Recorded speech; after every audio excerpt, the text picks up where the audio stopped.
Welcome back to HeadKick Audio. I got a special guest that has been here before, but not in this variety. I got Ezra Elliott, who competes at LFA158's, which takes place May 19th over at the Wild Horse Pass Casino in Chandler, Arizona, or Chandler area, whatever you want to call it. It's right when you're coming into Phoenix, okay? Now, Ezra Elliott is going to be taking on DeShawn White. Now, I know both you guys very well. I've called both of your fights, and I think you guys are both incredible, incredible fighters. So I am just going to be a spectator at this one, but I expect nothing but a show. So talk to me about the camp this time out at the lab. How have things been going over there? This camp's probably been my smoothest camp I've done with the lab so far. The other two were smooth too. Just this one, I feel like my skills, I've had more time to just come into my own and kind of find my style, and just I feel like I'm firing on all cylinders right now. Well, that's you're definitely going to need to be firing on all cylinders. DeShawn White is a stud in his own right, and this is just a matchup of two of the best 35ers in the amateur right now. I mean, this literally could be a world title if you ask me. You know what I mean? You guys are literally that good. You guys come from very good academies, so I'm salivating at this matchup. I'm just bummed that I'm not, cage side calling the action because I'm a prick like that and I'm selfish. Okay. But, okay, so just March 3rd, you were in the cage over at Tough Enough 131 and got the split decision. And then before that, you hadn't seen action before August 22nd when you rear naked choke Brandon Elizondo. So I'm starting to see an uptick in your return to the cage. You know what I mean? You're getting there faster. Is that the type of activity you like to keep up this year? Yeah, there's a lot of stuff I want to do this year. I think there's some of the ADCC trials. I want to compete in those and do some jiu-jitsu this year too. I'd like to do some stand-up fights and stuff. I plan to go pro this year, so want to go ahead and get as much experience as I can before we do that. Well, and it is my understanding, now you can correct me if I'm wrong, I haven't fought in quite a while, but it's only 4 that you need to go pro, or is it like some type of consecutive thing that you got to have? What is it? I don't think I think you can go pro whenever. I'm not really sure, but I think you could just go pro without any fights, I think.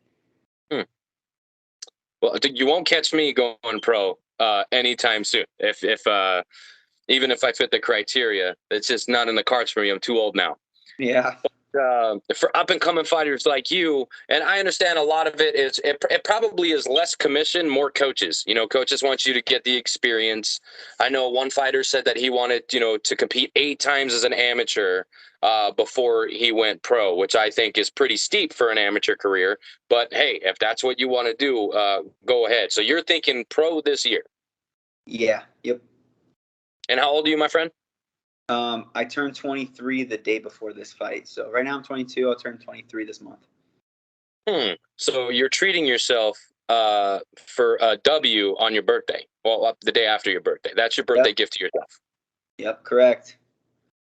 Okay, well, I got a question for you later, and you better have just a knockout of an answer, okay? And if you've been on my show before, you know how to prep for this. Yeah. All right. So how do we get from smaller shows to the LFA? How does that talk or conversation or call transpire? How did that happen? So the last kid I'd fought in Vegas, he was I think one of the better prospects in Nevada. He trained at Extreme Couture, young kid. Probably lives pretty similar life to me, just trains twice a day with really elite fighters. So I had a good matchup, and I went out there. I had a pretty tough fight, had a hard-fought win, and I kind of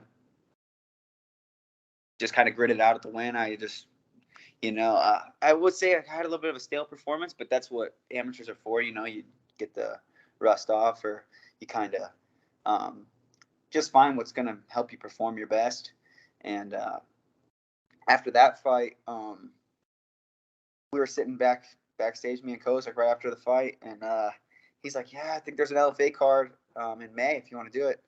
And I just said, "Yeah." And then I was a little banged up. My knee was a little messed up after that fight for like a couple weeks, and Iridium sent me the contract in my email. I just signed it before I even got back in the room. I signed it and then got right back into training, right into camp. Been feeling great.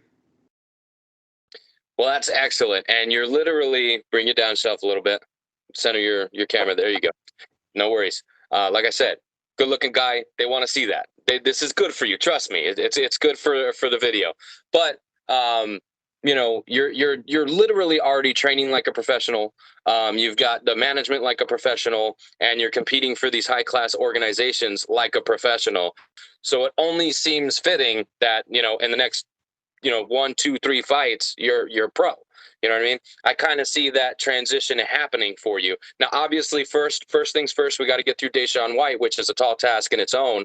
But you seem to be in an upward trajectory. And if I'm not mistaken, your little, like, I don't know, 2-minute interview that we did in your gym for your fight with Elizondo did numbers. So talk to me about the support that you have, because that was pretty intense for a debut. Yeah, so here at the lab, you know, we have killer on killer on killer. There's like literally you can't look around in the room and find an easy round. Every person's a killer, and at our gym, it really is a family environment. I don't think any other place has an environment like the lab does. We're all brothers and sisters, and we all got each other's back. You know, if anyone's ever fighting, everyone's posting it, everyone's watching it. We got group chats, we're all talking, always just trying to improve. And that kind of support system here is something really special that I think not many places could replicate. And back home, I have a huge support system back home. I wrestled like my whole life, so I got friends from wrestling. You know, they're always tuning in, watching my fights. I got my little community I'm from. It's called Hoopston, Illinois, real small town, but tight-knit community. The bars and everything back home, whenever I'm fighting, they're playing the fights, and like overpouring support. I feel it. And that's huge, man. That's huge, especially as you look to go pro. These organizations, they're not stupid. Okay, they're definitely looking for fighters that have pull, as far as, you know, how many butts they can put in the seats, how many pay-per-view buys that their fighter can pull. You know what I mean? These things are all very important. And like, I mean, I'm just going through the boxes here, man, and you're kind of checking everything off. You know what I'm saying? Young, a stud in the cage, got a really badass following, good-looking kid, already trains like a professional. I mean, dude, you're kind of like a package. Yeah, thank you. I mean, I don't know if anybody's told you that, but I'm telling you that right now. You're kind of the whole package, and you're not arrogant or you know, like a dickhead. You know, You're very respectful. All the interactions I've had with you have been pretty respectful. You know, so I'm also not going to be a prick because I don't want to get my ass kicked. You know what I mean? Because I do worry about that sometimes. You know what I mean? I had an interaction with Henry Cejudo at one of the rough cards. My M&Ms were on the chair in between me and Ed West, and he bumped into the chair, right? And I'm like, I turn around, I'm like, hey, bro, you need to watch out. These are my M&Ms. And he looked at me like I was drunk. You know what I mean? So sometimes I gotta be careful because, I mean, that's Henry Cejudo. The dude could probably, you know, pop me like a zit. So gotta be careful around fighters. You know what I mean? So outside of the cage, outside of the gym, what does Ezra Elliott like to do?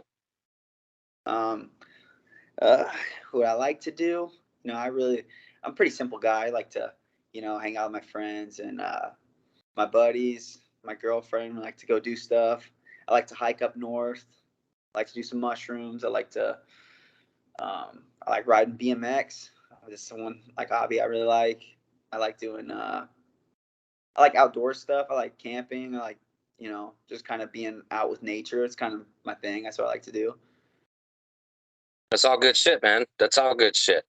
What's your a hiking suggestion for anybody here in the state? My hiking suggestion, I'd say Wet Beaver Creek's best spot I've been. Go up there, bring a little bit of mushrooms, get feeling good, jumping off the cliffs, just enjoying a sick day with the boys. This is like best day you could have. The only sick days I have are when I'm coming down with something. Okay. Yeah. So, well, that's pretty good. I'm gonna write that down when I watch this back so that I can make sure that I check that out because I like hiking a lot, and especially up north because it's a lot cooler than down south. You know what I mean? So I remember Yep. we went camping in Flagstaff in the middle of June, and I told my wife, I said, "Hey, we should bring some jackets," and she says, "No, it's the middle of June. We're not going to take jackets." Well, we fucking needed them, buddy. We were Yeah. freezing. We Yeah. It gets fucking pretty need. cold. Yeah. Yeah, in June. It was great. So, anyways, the matchup, excuse me, with DeShawn White, what does he do well that you got to keep an eye on? As you know, he fought one of my teammates. He fought Paul, and he also was supposed to fight me. Like my original debut was supposed to be against DeShawn. So, I think he does certain things well. I think he has a good right hand. I think something to be aware of. I think he presents some challenges, but I think we've checked all the boxes, and I think it'll show. Okay. Obviously, both you guys are really good grapplers. So, do you think this is going to be, you guys might cancel each other out and it'll play out on the feed, or obviously give too much away? Not to give too much away, but I mean, I think it's at my discretion. I think if I want it to go to the mats, it'll hit the floor. I think I'm the better wrestler. If I want it to hit the ground or I want to keep it standing, I think it's kind of my decision where I want to take the fight. But yeah, he's got good jiu-jitsu. I'm definitely not overlooking him, but I think if we get to the ground, I'll finish him. And if we stay on the feet, I think I'll finish him. Well, that clearly answers my next question. Should you get it done, how do you think you'll get it done? I've seen a couple scenarios in my head. I've watched him a little bit. I know kind of his movements and certain things he does. And I'm not saying like holes or anything like that. Just like we're creatures of habit. I got habits, but just certain things where I'm really good. I think he puts himself in places I'm good, and it could be trouble if we get there. Okay, I like the confident, humble answer. See, you're already good at this game. You're already good at this game. Because this is the game. You guys are actually fighting. That part is like true and 100%. I wouldn't even know how to describe it these days. You know what I mean? It's just in our nature. You know what I mean? So that part is not the game. That part is the fun. So let's talk about the fight itself. When you're getting ready for a fight, you got to go through this entire camp. You got to go through this weight cut, and it's grueling. 4, 6, 8, however many weeks you have to prepare. What is it like getting when all that's over and you finally get in there? What is that feeling like when you first step onto that mat? To be honest, I don't think much about the fight before it or anything. I try to stay pretty present. Like right now, like today, I focused on today. I focused on getting better today. I focused on what I was going to eat today. I just did the controllables. I only care about what I can control. When I get in there, I know I'm going to fight as hard as I can. It's not something I worry about. So when I get in there, I got the heart and I got the skill. So just let my training take over. Right when I get in there, that's the night that a show night. It's the fun night. So get in there. I just let my training take over. So right when we're standing across from each other, I know I've marked all the boxes it takes to win this fight, and just let my training take over and do it. Now, does the canvas ever feel like different? You know what I mean? Like you're walking on sidewalk, you're walking up the steps to the cage, and then when you like hit the canvas, it's like it's real. Yeah. I think you gotta have a little bit of a switch in you, bro. You feel that like when it's go time, it's go time. The labs cage has felt like the other cages I've been in as far as the canvas feels. So I haven't had too weird of a feel. My last fight though, I did slip once, like because the cage was kind of slippery if it got sweaty. So I mean that was a little different, but whatever obstacles come, you gotta be ready for them.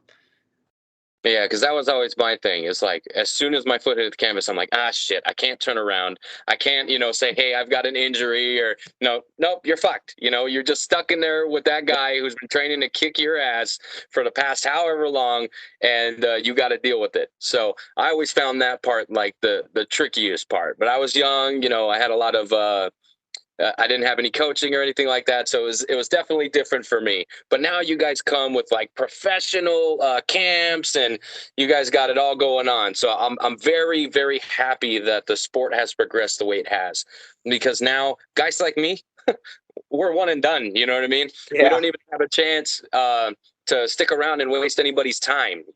That's one of the things that I'm very grateful. I mean, if you got the balls and you want to jump in a cage, go ahead and test your luck. But I guarantee you'll have my kind of results. You don't want that. So let's talk about after the fight.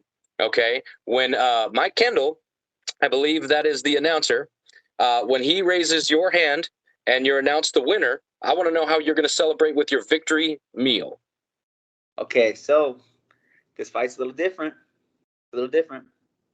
Because my parents are coming down. It's the first time they've got to watch me fight, and my mom's a pretty good cook, so I'm pretty excited.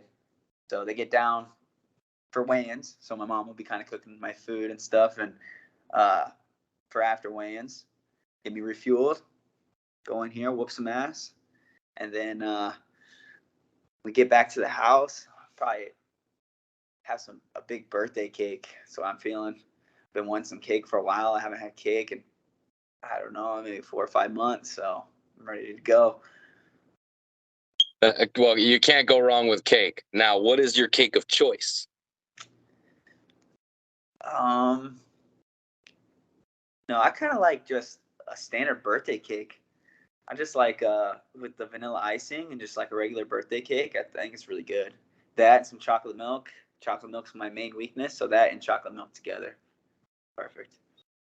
Yes, they're a match made in heaven, 100%. And I can't hate on it. I mean, if the victory meal is cake, it doesn't get any more legit than that. It's Winner dinner. for the victory. I love the answer. I love the answer. And I really appreciate you taking the time. I know that this time I wasn't able to coordinate up in Phoenix with you guys. So I'm glad that you gave me the time to sit you down for a little quick Skype. But before I get you out of here, I'd like to give you as much time as you'd like to thank coaches, sponsors, training partners, management, whatever. Take the floor. Okay.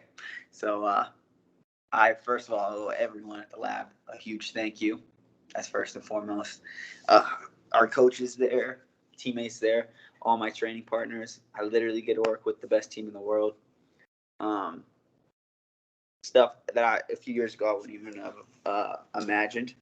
I get to train with guys I've idolized, like Sean O'Malley, the Mario Batistas, Bryce Meredith. Been watching him wrestle since I was in high school. Like all these guys, you're seeing people step up to the big show. Clay Carpenter, Marcus, they're both in the big show now since I've been here.